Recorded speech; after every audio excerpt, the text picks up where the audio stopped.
All right. Oh, our live stream has not begun yet.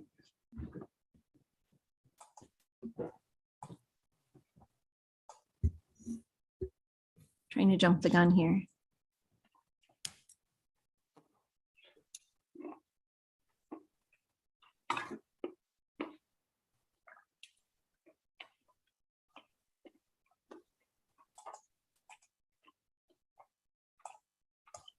Does the live stream just start on its own?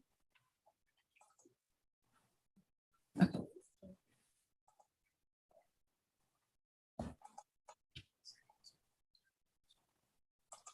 Oh, okay. Cool. Are we all set?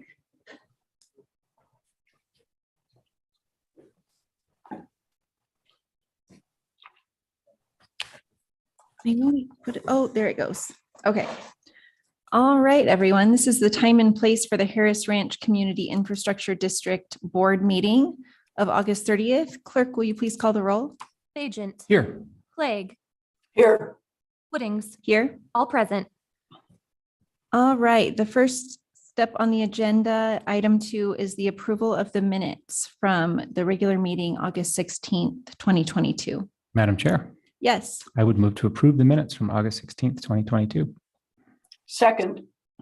It's been moved and seconded to approve the minutes. Clerk, will you please call the roll? Agent. Yes. Clegg. Yes. Woodings. Yes. All in favor, motion carries. All right, next up, we have our agenda items, and I'm going to turn it over to David for a short presentation. All right. Well, Madam Chair, it's members of the board, it's good to see all of you again. In our last meeting, the board approved the fiscal year 2023 budget with the change that the full levy was to be used, the full levy amount of 2.85 mils. And so in this meeting, the board will consider 2 resolutions. The first is a resolution to approve the budget with the full levy and including the actual numbers for that full levy. And the second resolution will be the approval of the L2 dollar certification form, which is the form that is sent to Ada County for them to use to levy the actual taxes.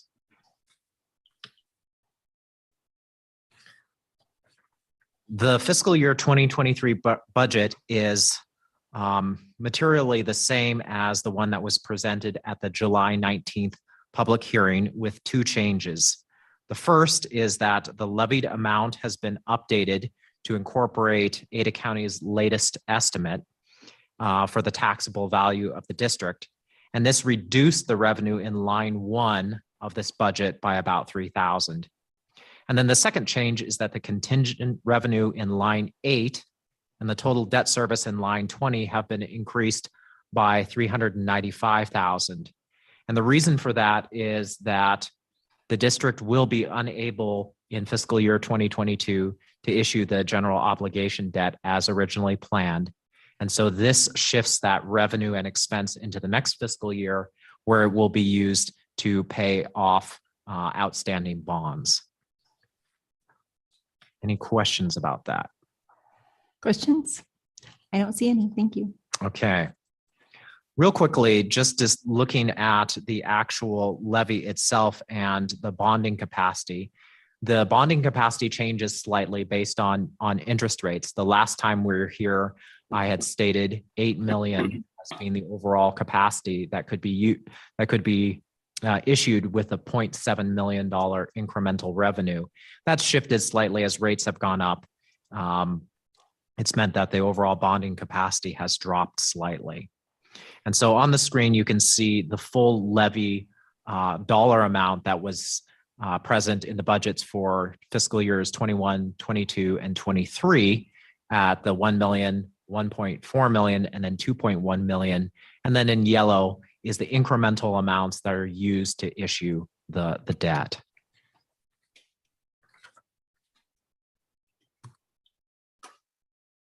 The last section here is the impact to residents.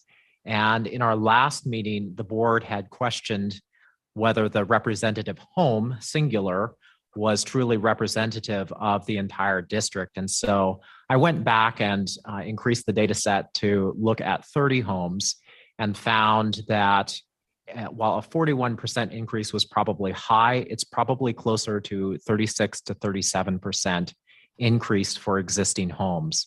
And that matches with the overall property increase that came from appreciation. So in orange there, that 181 million came from appreciation alone. And that was a 37% increase. So stating that residents' taxes will go up somewhere north of 35% is a representative statement for the district. And I say representative without going and looking at every single home. So I know that there were questions last time, but are there any questions this time on this slide? Any questions for David, Elaine? Madam Chairman, yes. David, just a clarification. So that increase is for this portion of each homeowner's property tax bill and not for their entire bill. Not to say that other parts of their bill also won't have an increase. Yeah, so Madam Chair and Board Member Clegg, that's an accurate statement that it is only Harris Ranch that is, we'll see that particular increase. That completely excludes any property taxes from the school district, Ada County, or the city itself as being the other large levy amounts. Thank you.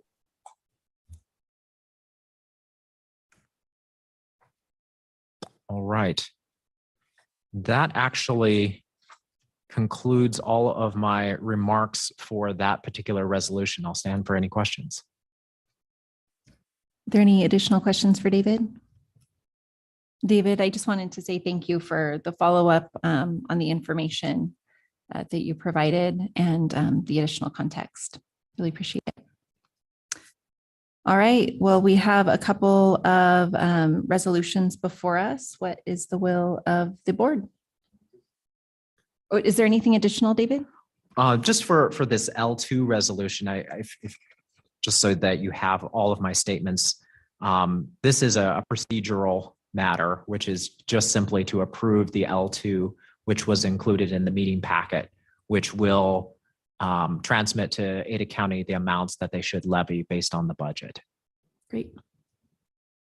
The mighty L2.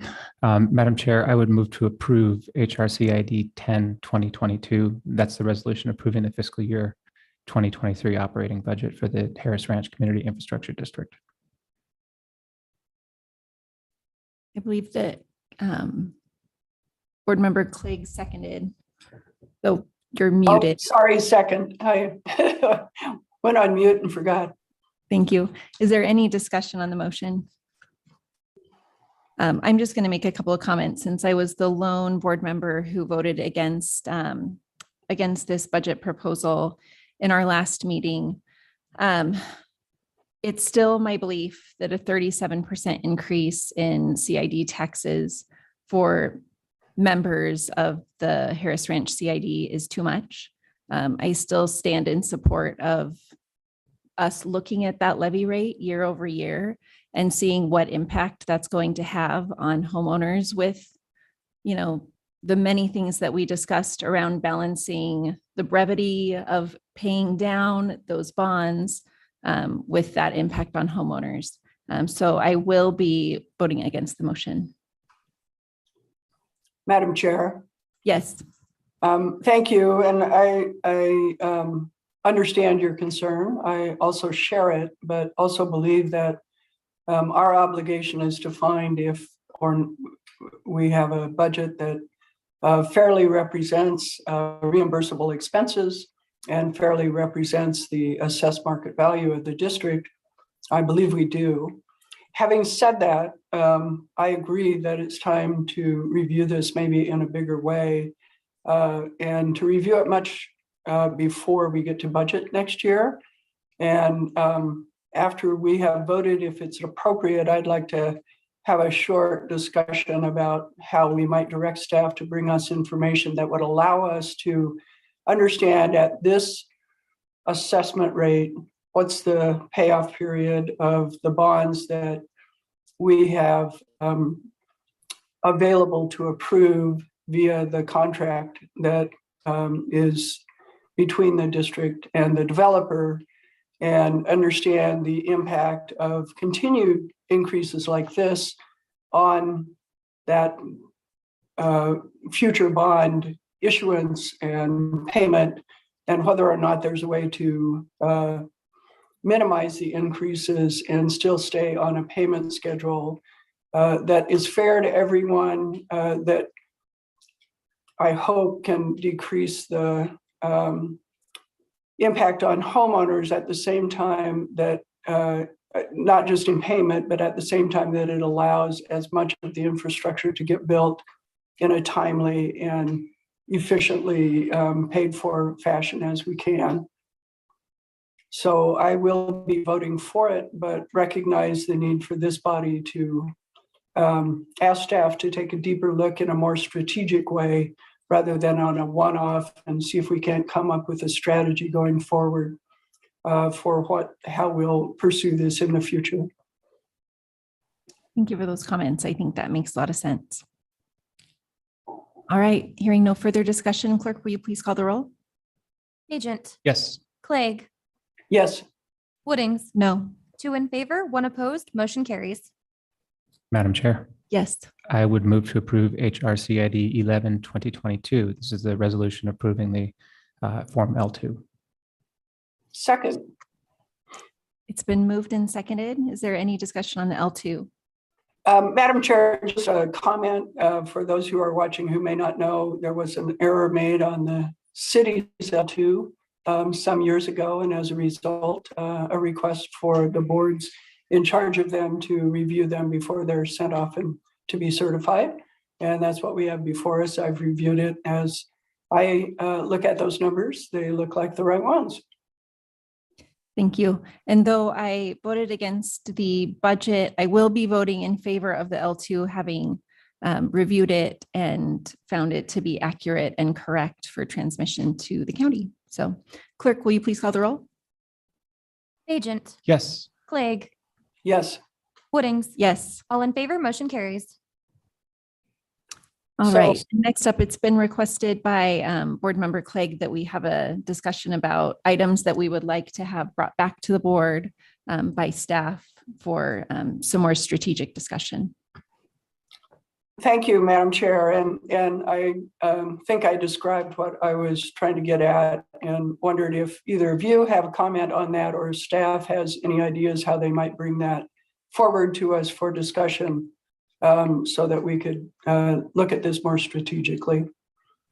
Yeah, and I think in addition to everything that that you said, Councilmember Clegg, some things that I've been thinking about are working with the developer to develop some projections into future years on what the bond reimbursements might look like based on project schedules and cost, and seeing if we can maybe build a little bit more reliability and expectation into this process. I think that that's one of the things that really took me off guard this year, was that dramatic increase in property values and how that was going to impact the tax, the property tax receipts using the same levy rate, which is something that this is the only level of government, I think, where a levy rate will stay exactly the same regardless of what the underlying property values are.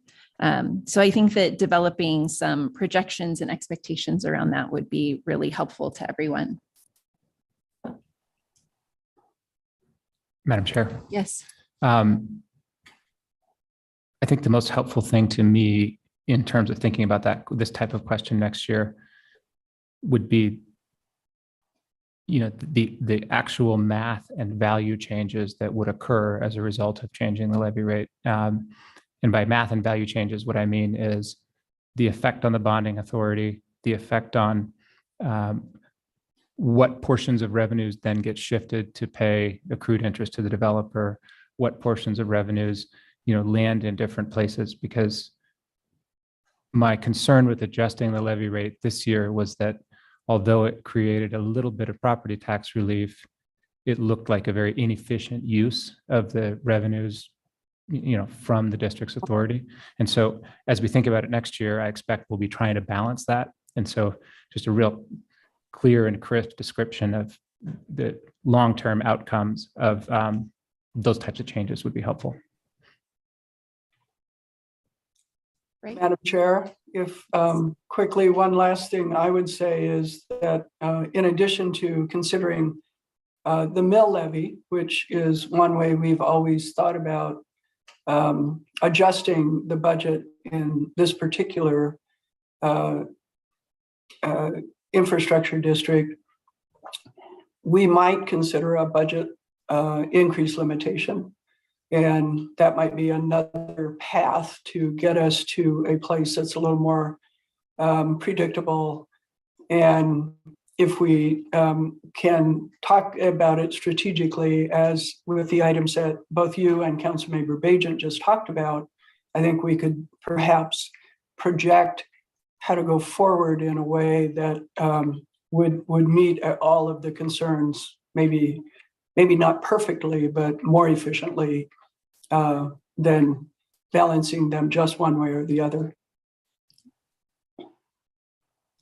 All right, David, do you feel like you have enough work put on your plate for today? Yes, Madam Chair, I think it sounds like what will be helpful are approaching or doing a little bit of modeling and showing some different approaches for how to address the concerns that the board and residents share. So looking at the possibility of budgetary limitations and a few different structures, bringing those forward, as well as doing some modeling around the growth of the district and how that will impact the bonding ability to bond and ultimately the budget. And then finally, the last area is just overall. I'm afraid I lost my train of thought. So I'll stick with those two ideas for now. But it sounds like bringing some of those forward. Oh, I remember. And then the interest allocation and how any changes in budget would shift the interest allocation. Those three areas sound like it'd be helpful to bring some ideas forward to the board in probably the upcoming months, well before we get to the budgetary season for next year. Yep, absolutely. All right, is there anything else for the good of the order? Madam Chair, I move we adjourn. Second. It's been moved and seconded that we adjourn. All in favor, please say aye. Aye. All right, thank you, Councilmember Clegg. We'll see you later on. See you later. Thank you.